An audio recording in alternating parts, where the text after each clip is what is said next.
संस्कृत श्लोक। निर्देशक पंडित विनय चंद्र मौदगली। यह प्रोग्राम CCR टीवी में किया गया कि हम सबको जहाँ हम कहते थे भूर्भुवः तत्सवितुर्वरेण्यं भर्गो देवस्य धीमहि धियो यो न प्रचोदयात्। भगवान हमें सुबुद्धि प्रदान कर, हमें सुमति दे। हमें जो सुमति और अच्छी बुद्धि प्राप्ति होगी तो ये भौतिक वस्तु तो हम प्राप्त कर लेंगे। उसके लिए रोटी और अन्न और वस्त्र भगवान से मांगने के लिए बहुत छोटी चीज़ें हैं, उनको तो सामान्य आदमी दे सकता है।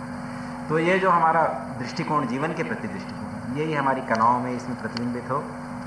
इसी दृष्टि से सहगान का क्या महत्व है, जैसे मैंने बताया, मैं कुछ थोड़े से 2-3 सहगान आपके सामने रखना चाहूँगा। तो आपने इतना समय आपका लिया, मैंने 10 मिनट और मैं लेना चाहूँगा समय, अगर आप थक ना गए हों। आप सहगान गाने वाले को सब बुला लीजिए।